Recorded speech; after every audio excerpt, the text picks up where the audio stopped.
আজ আমি খিচুড়ি রান্না করব। আমার মেয়ে খিচুড়ি খাবে আজ, তাই খিচুড়ি রান্না করছি।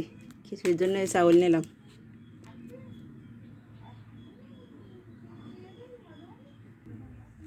রাইস কুকার পাতিলিতে আমি খিচুড়ি রান্না করব। খিচুড়ির জন্য ডাউল নিলাম। ডাউল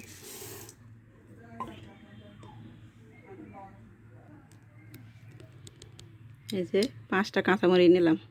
কাঁচামরিচগুলো ফাটানো আছে। কাঁচামরিচগুলো দেখেন ফাটানো আছে। আর 3টা আলু আর 2টা পেঁয়াজ। আলুগুলো একটু ছোটো ছোটো করে কেটে নিয়েছি। এবার এগুলো সব একসাথে ধুয়ে নেব।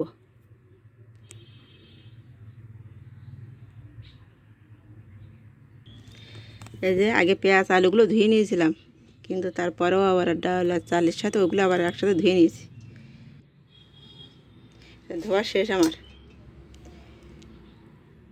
এবার দেখেন কি কি উপাদান দেই।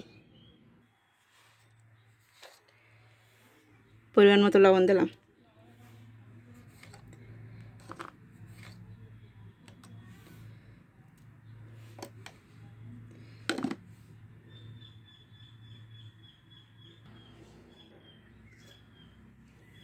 পরিমাণ মতো হলুদ দিলাম।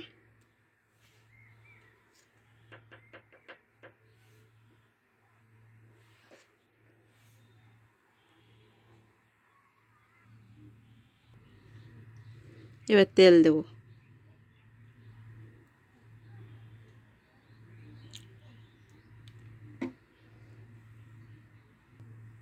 এবার আমি ভালো করে মাখিয়ে দেব।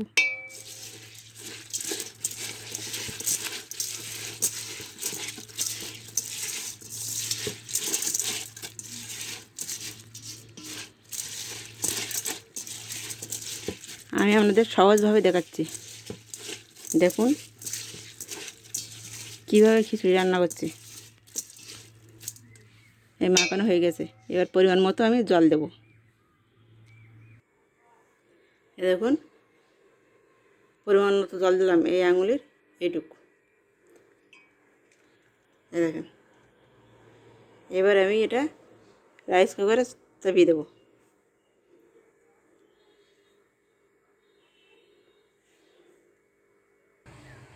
এবার দেখুন আমি এটা কারেন্টটা দিয়ে দিলাম। ঢাকনি দিয়ে ঢেকে দিলাম।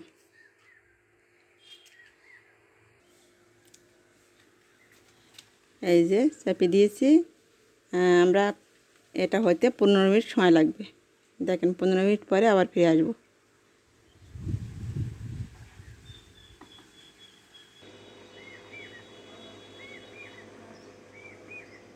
এই দেখুন এই যে দারুচিনি এলাচ লবঙ্গ এবং তেজপাতা দিচ্ছি।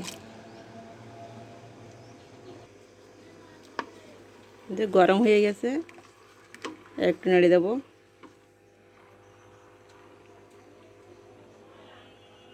আবারও ঢেকে দিলাম।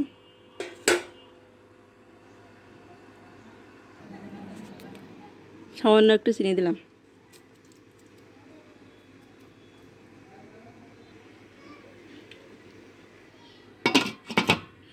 খিচুড়িটা স্বাদ বাড়ানোর জন্য সামান্য একটু চিনি দিলাম।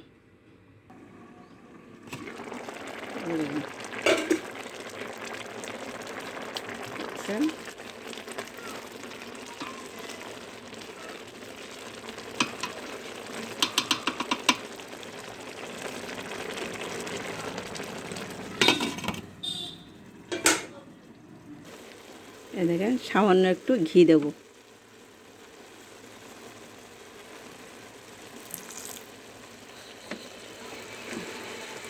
সামান্য একটু এই খিচুড়িটার উপর দিয়ে যদি একটু ঘি দেওয়া হয় তার দারুণ সেন্ট বেরোয়।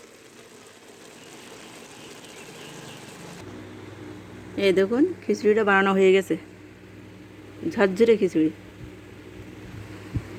এতে আপনারা যদি একটু ভাজা বাদাম দেন তাহলে আরও ভালো হয়, কিন্তু আমার ঘরে নেই, প্রচণ্ড বৃষ্টি বাইরে, তার জন্য ঘরে বসে এটা বানাইছি। আমার মেয়ে ঝরঝরে খিচুড়ি খুব পছন্দ করে, তার জন্য আপনারা চাইলে এভাবেই বানাতে পারেন।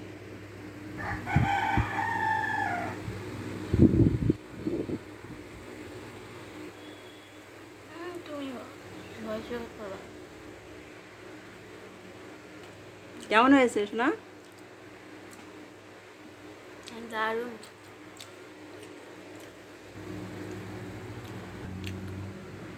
মা তুমি এবার এটা রোজ রোজ বানাবা? দেখছেন খেতে খুব কীরকম সুন্দর হয়েছে।